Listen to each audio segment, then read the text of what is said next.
Welcome to Late Night in Taipei. I'm here with Chef Eric, Taiwanese chef, authority, general person to hang out with when the night goes on. We're here at Niumian Jitang, famous, proper Taiwanese beef noodle soup place.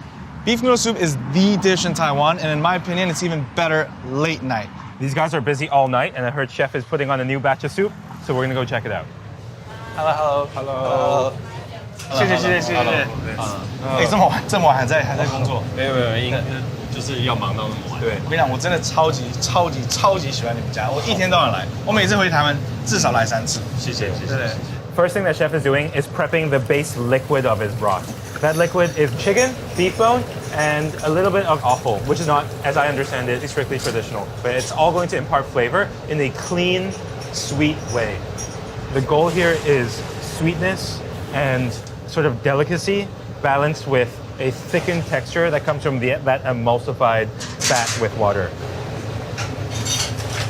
Just to immerse all of the daikon and the carrots in the bottom. That was step 1. Step 2, he's going to activate his aromatics. Chef is going to start off by melting a little bit of beef tallow, and he's going to bring that up to temperature to extract as much flavor as he can. Ginger goes in first just because it's a little bit wet. It's going to take a little bit more time to extract its flavor. You can honestly smell how aromatic it is in this kitchen before any of this beef has been involved. 好香，真的好香。对啊，这个是我每天觉得最开心的时候。应该是吃的时候，没有，就是爆香的时候是最香的时候，是我觉得每天最开心的时候。有够爆香。台北最好的飞手就是这样站着吃的。Wait, so talk to me. This is the most traditional cut for beef, right? Yes, so actually in Taiwan, the beef shank is one of the most prized cuts. Beef shank is very large. Right. This is the very inner part of the beef shank muscle.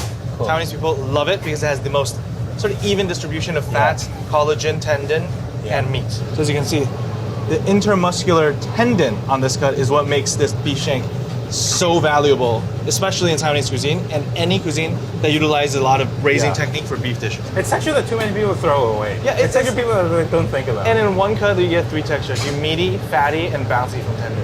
Right? So this is beef cheek, This, right? to me, is what makes Niumian Jitang really unique. Yeah. Beef cheeks. Yeah. Notoriously difficult to cook, right? Right. French people cook it for hours and hours in beef bourguignon. Do you usually get this? No, dude, I barely see this in Taiwan, ever. Yeah. I've never really seen beef cheeks in Taiwan growing up. Yeah. I tried looking for beef cheeks and I just can't find them. Yeah. And finally, Finally, the riblets. Basically, Amazing. a fattier part of the short rib. Everybody loves a good short rib. That just bursts umami from beef.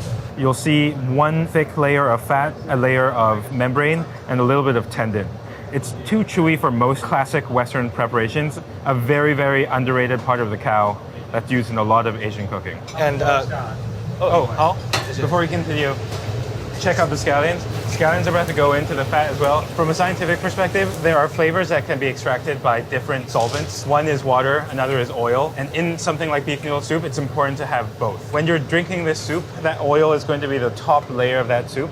And because it's going to be hot, those aromatic compounds are going to slowly rise from the top of the soup, go into your nose. That thin layer of oil is the first interaction, the first culinary flavor experience of the entire thing. That's why it's so important to take care, and every single thing is as flavorful as possible from step number 1. 现在是炒洋葱吗？对，要炒洋葱。 Okay, onion time.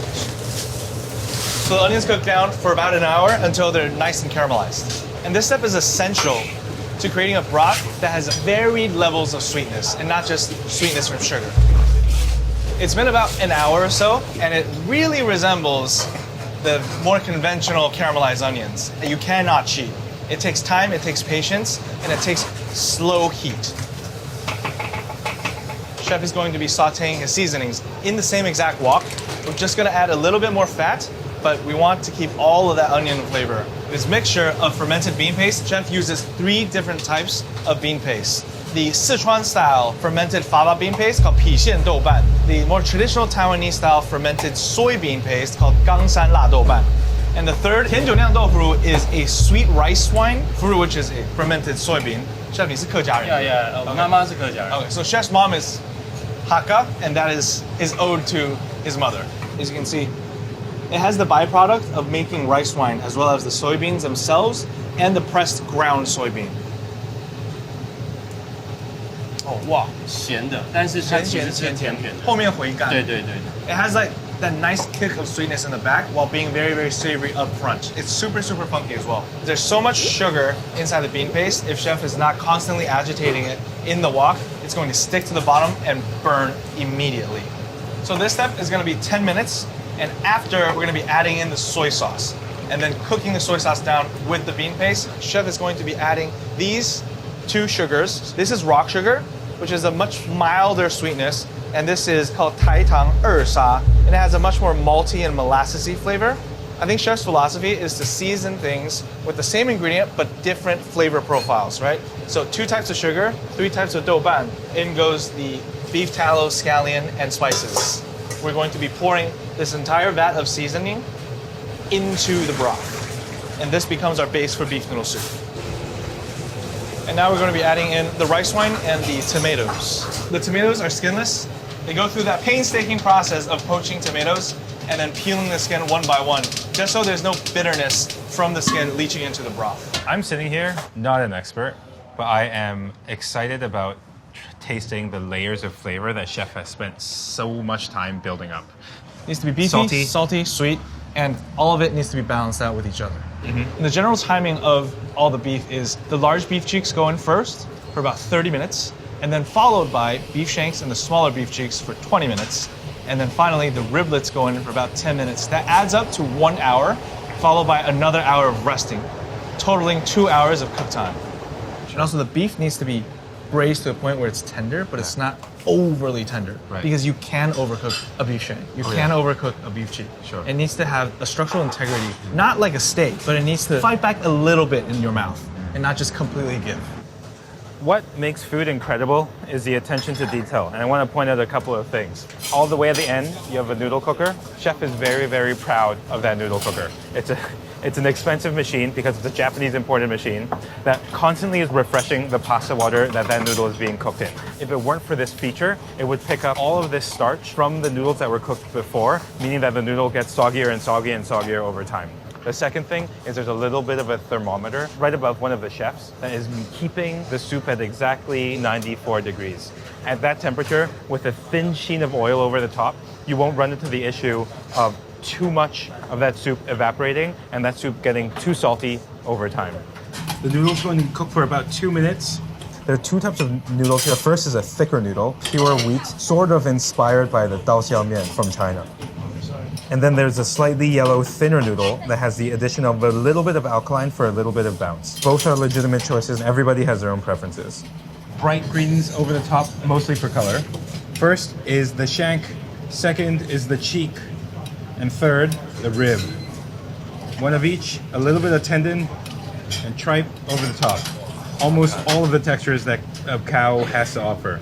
It's beautiful, it's glistening, and over the top is the soul of the dish, really, the soup. You see that thin sheen of oil? That's where all of the aromatics are. That's where all the brightness is. Scallions over the top for herbaceousness and a touch of cilantro. I'm getting kind of hungry. Show me how we do this. Let's order. So first, grab a ticket. We're number 220. Okay. And we grab a menu right here and a marker. This entire section is the beef noodle soup section. You get to choose the size of your bowl, the thickness of your noodle, doneness of your noodle, and richness of your broth. Okay. So, it's a lot. But let me just... I just need the Eric Z special here. Eric Z special, like all things Eric Z, maximum everything. Okay. I love Nurmen Jitang because right now it's past midnight and they're still full.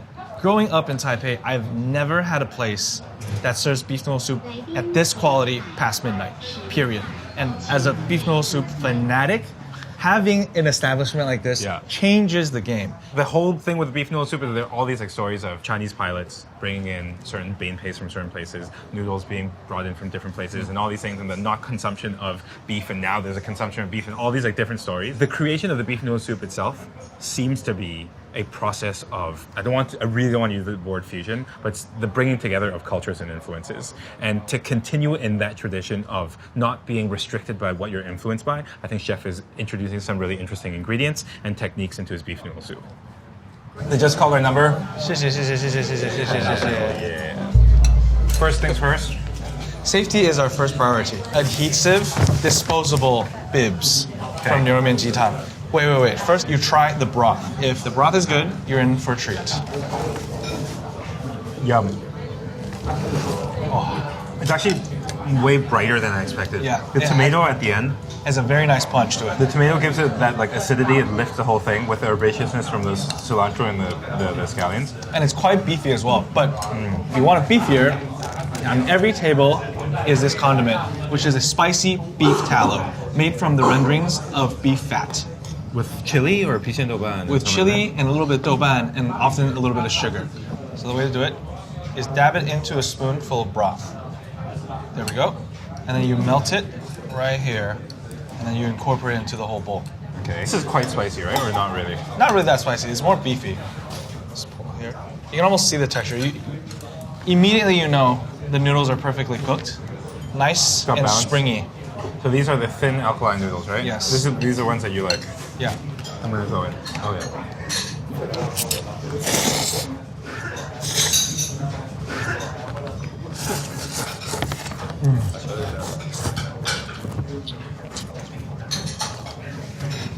Best thing about eating with a buddy, you get to switch.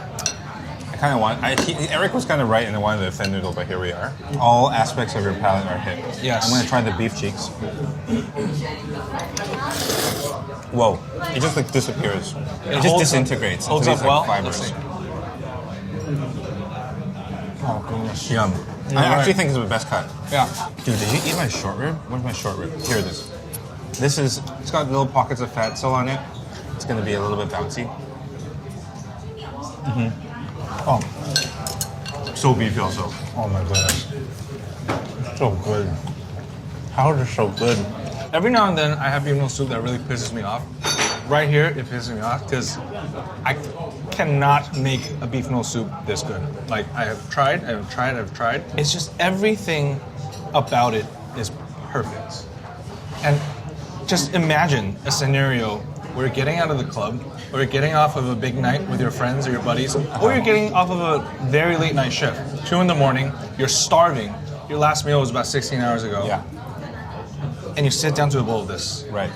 Dude, I have had enough of your talking, dude. It's actually ridiculously good. Like, it far exceeded expectations.